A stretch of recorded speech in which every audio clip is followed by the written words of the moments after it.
ज्ञान यज्ञ की इस अनोखी कक्षा में आपका स्वागत है। मैं हूं आरती। चलिए शुरू करते हैं आज का अध्याय।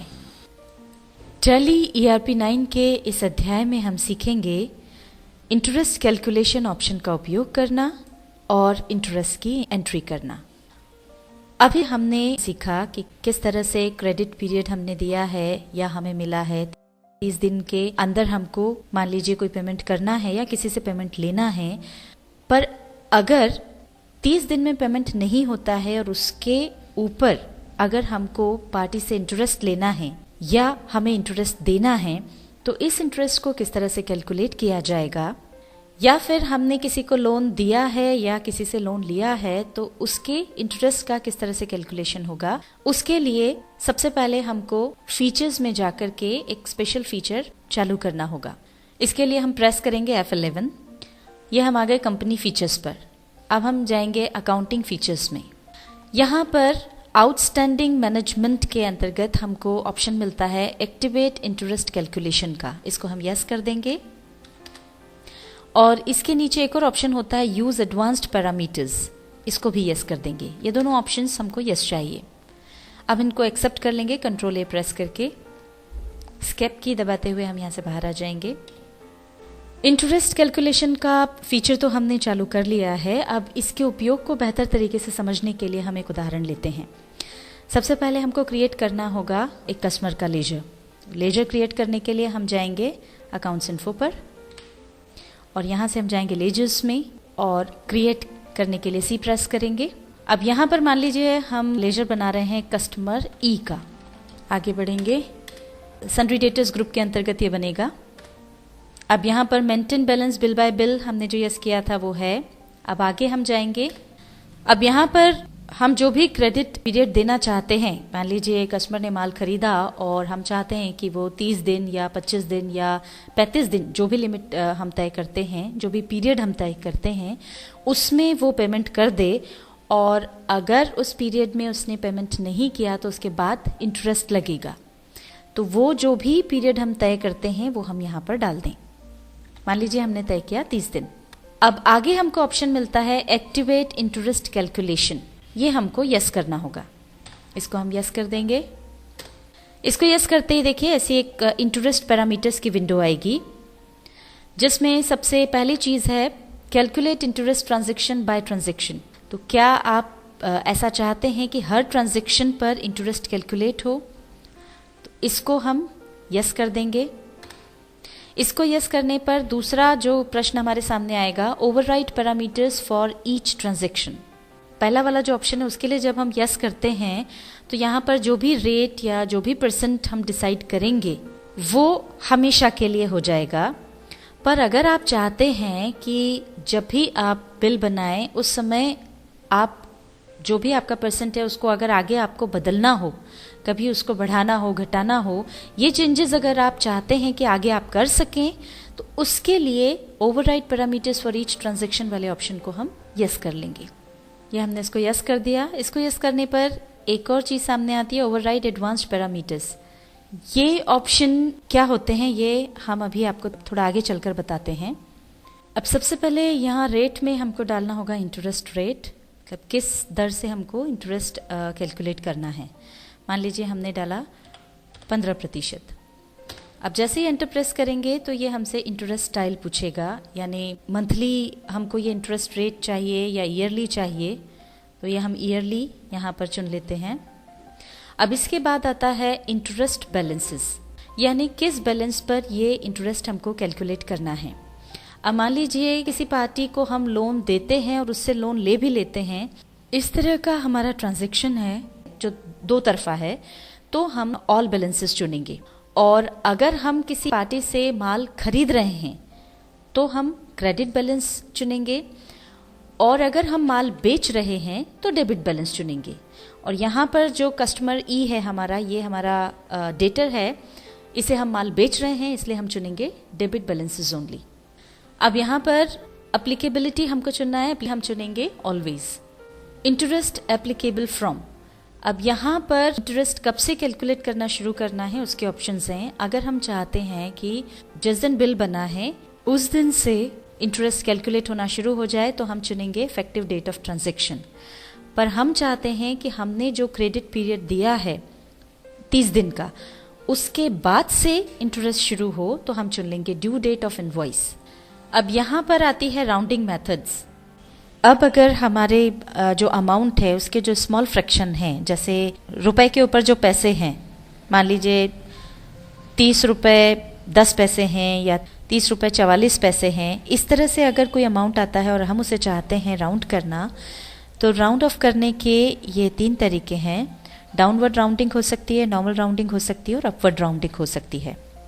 इसके लिए इन तीनों के लिए ही हमको एक लिमिट देनी होगी।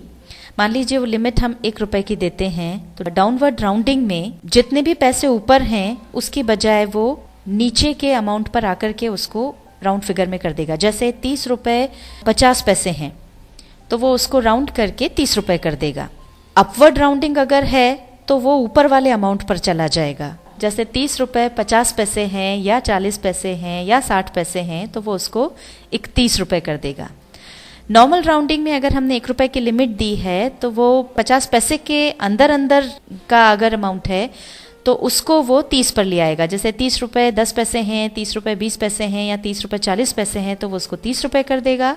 और अगर 50 पैसे से ऊपर है, 30 रुपये 60 पैसे या 70 पैसे हैं तो वो उसको 31 रुपये कर देगा। ये नॉर्मल राउंडिंग है। तो यहाँ पर मान लीजिए हमने नॉर्मल राउंडिंग चुना, तो यहाँ हमको लिमिट देनी होगी। लिमिट मान लीजिए हमने दे दी 1 रुपया। और अगर आपको इन तीनों में से कोई सा भी राउंडिंग ऑफ नहीं चाहिए तो हम नॉट एप्लीकेबल पर जाएंगे। बैक स्पेस दबाते हुए ये राउंडिंग मेथड्स वापस आ गई। ये तीनों ही हमको नहीं चाहिए तो हम नॉट एप्लीकेबल चुन लेंगे। अभी हमने ये जो अलग अलग ऑप्शंस यहाँ पर चुने हैं, एप्लीकेबिलिटी या कैलकुलेट फ्रॉम, ये सारी जो चीज़ें हैं, अगर आप चाहते हैं कि हर ट्रांजेक्शन पर हमसे पूछी जाए या हर ट्रांजेक्शन पर अगर हमको इनको चुनना है या बदलना है, तो हम ओवरराइड एडवांस पैरामीटर्स वाला जो ऑप्शन है उसको यस कर देंगे। ये हमने अभी छोड़ दिया था। तो अगर आप हर बिल पर चाहते हैं कि ये सारी चीज़ें आपसे वापस पूछी जाएं और आप इनको चेंज करें, तो इसको हम यस करें। चूंकि हम ये नहीं चाहते हैं इसलिए हम इसको नो रहने दे रहे हैं और इसको अब हम कर लेंगे एक्सेप्ट। एक चीज़ हम आपको यहाँ पर और बता दें कि बाय डिफ़ॉल्ट हर लेजर में एक्टिवेट इंटरेस्ट कैलकुलेशन वाला जो ऑप्शन है वो यस नहीं रहता है, नो रहता है। पर अगर आप जिस भी लेजर में इस ऑप्शन को एप्लीकेबल बनाना चाहते हैं, चालू करना चाहते हैं, तो वहाँ आपको इसे यस करना होगा। अब यहाँ पर कस्टमर ई की जो भी इंफॉर्मेशन आप देना चाहें वो दे करके और इस लेजर को एक्सेप्ट कर लें। एस्केप की दबाते हुए बाहर आ जाएं। अब इंटरेस्ट कैलकुलेट करने के लिए उदाहरण स्वरूप हम एक ट्रांजैक्शन लेते हैं। मान लीजिए इस कस्टमर ई को, जिसका लेजर हमने अभी बनाया, इसको हमने 100 किलो राइस बेचा 3 जुलाई को। आइए उसकी हम एंट्री देखते हैं। पहले हम जाएंगे अकाउंटिंग वाउचर्स पर। अब यहाँ पर सबसे पहले हम डेट चेंज कर देंगे 3 जुलाई। अब चूंकि हमने माल बेचा है, सेल्स वाउचर में ही इसकी एंट्री होगी। डिलीवरी चालान नंबर हम रेफरेंस में डाल देंगे। अब आगे आएंगे पार्टीज अकाउंट नेम पर। यह है कस्टमर ई। सेल्स लेजर में आ जाएगा sales account. Name of item में आ जाएगा राइस। 100 किलो राइस हमने बेचा है 55 रुपए के भाव से, तो ये हो गया 5,500 रुपए। अब bill wise details for customer E में जब हम आएंगे तो चूंकि ये नया रेफरेंस है इसलिए न्यू रेफरेंस लेंगे। और ये देखिए इंटरेस्ट पैरामीटर्स यहाँ पर आ गए और हमने चूंकि override parameters on each transaction option चुना था, इसलिए ये हमसे पूछ रहा है। अगर हम इसमें कोई चेंज करना चाहें तो कर सकते हैं। अगर हमको इंटरेस्ट रेट चेंज करना हो, 15% से बढ़ाना या घटाना हो तो वो हम कर सकते हैं। और अगर इंटरेस्ट स्टाइल बदलनी हो तो वो भी बदल सकते हैं। इंटरेस्ट बैलेंस बदलना हो तो वो भी बदल सकते हैं। अगर हमने वहाँ ये ऑप्शन नहीं चुना होता ओवरराइड पैरामीटर्स का, तो यहाँ पर फिर ये नहीं आता और एक बार हमने जो चुना है हमेशा के लिए इंटरेस्ट रेट वही रहता और कोई फिर चीज़ें बदलती नहीं। हमको कोई चेंज करना नहीं है, इसलिए हम एंटर प्रेस करते हुए आगे आ जाएंगे। नरेशन यहाँ लिख देंगे गुड्स सोल्ड ऑन क्रेडिट, इसे एक्सेप्ट कर लेंगे। अब मान लीजिए 18 अगस्त को कस्टमर ई हमको पेमेंट देने आया 5,500 रुपये, तो उसको देना थे जो माल हमने बेचा उसके, और हमने उसको 30 दिन का क्रेडिट पीरियड दिया था जो 2 अगस्त को पूरा हो रहा है। पर वो हमको 18 अगस्त को पेमेंट करने आ रहा है। तो अब हमको ये देखना है कि 18 अगस्त तक कितना इंटरेस्ट बना है। इसको देखने के लिए हम जाएंगे डिस्प्ले पर, यहाँ से हम जाएंगे स्टेटमेंट्स ऑफ अकाउंट्स पर। अब यहाँ पर ऑप्शन मिलता है इंटरेस्ट कैलकुलेशंस का। इंटरेस्ट रिसीवेबल में जितनी भी पार्टी से हमको इंटरेस्ट रिसीव करना है उन सबकी लिस्ट आ जाती है। मान लीजिए हमारे 10 ग्राहकों के लेजर में हमने इंटरेस्ट ऑप्शन चालू किया हुआ है और अगर हम उनका इंटरेस्ट देखना चाहते हैं तो हम इंटरेस्ट रिसीवेबल्स में जाएंगे और जिस तारीख तक का इंटरेस्ट हम कैलकुलेट करना चाहते हैं वह तारीख डालकर उस दिन तक का सभी पार्टियों का इंटरेस्ट देख लेंगे। उसी तरह से इंटरेस्ट पेएबल में जितनी भी पार्टीज को हमको इंटरेस्ट पे करना हो उनकी लिस्ट आ जाती है।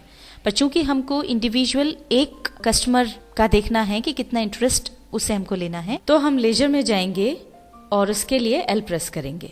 यहाँ पर देखिए लिस्ट ऑफ लेजर्स में कस्टमर ई का लेजर आ गया है, एंटर प्रेस करेंगे। अब यहाँ पर कस्टमर ई का लेजर खुल गया है और यहाँ पर आप देख सकते हैं 1 अप्रैल 2010 से 3 जुलाई तक की तारीख आ रही है, क्योंकि हमारा लास्ट ट्रांजैक्शन 3 जुलाई को हुआ था। हमेशा ध्यान रखें कि टैली में सभी रिपोर्ट आखिरी ट्रांजैक्शन की तारीख तक की आती हैं और फिर बाद में आपको जो तारीख चाहिए वो आप यहाँ पर डाल सकते हैं। जैसे कि हमको 18 अगस्त तक कितना इंटरेस्ट बना है वो देखना है, तो उसके लिए हम पीरियड में जा कर के यहाँ तारीख बदल करके 18 अगस्त कर देंगे। इसके लिए हम F2 प्रेस करेंगे। यहाँ पर हमने तारीख डाल दी 18 अगस्त।